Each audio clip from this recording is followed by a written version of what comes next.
Un chien qui marche debout sur ses pattes arrière, c'est à première vue très mignon et des vidéos de ce genre sont très populaires en Chine. Mais ces images amusantes cachent souvent un comportement cruel envers ces animaux.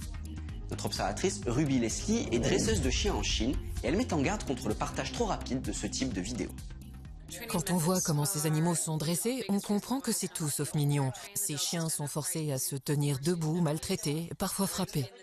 Ils forcent ces animaux à se tenir debout pendant de longs moments, ce qui est très nocif pour leurs os. On le voit à leur comportement, ces chiens sont effrayés. Ils ne se sont pas mis debout parce qu'ils en ont envie, mais parce qu'ils ont été forcés à le faire. Autre gros succès sur les réseaux sociaux chinois, ces vidéos de chats effrayés par des concombres. Là aussi, les plaisanteries peuvent paraître anodines, mais pour notre observatrice, elles sont absolument à proscrire. Ce que les gens ne comprennent pas, c'est que ce genre de plaisanterie risque d'affecter les chats à long terme. La prochaine fois qu'ils mangeront, ils vont peut-être faire comme ça et se recroqueviller. En fait, le chat va faire une association négative entre votre comportement et sa nourriture. Il n'y a pas que les chats et les chiens qui sont concernés, les vidéos virales d'animaux sauvages cachent parfois aussi une souffrance. Regardez le cas de ce loris.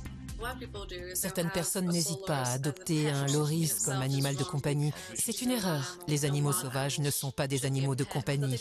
Ils les chatouillent pour qu'ils lèvent les bras. Mais en fait, les loris qui font ça essayent de se défendre. Ils activent une glande venimeuse située au niveau du coude. Et pourtant, ils ne peuvent pas vraiment se défendre. Le venin est censé sortir de leur bouche. Mais comme leurs dents ont été arrachées après leur capture, ils ne peuvent plus mordre.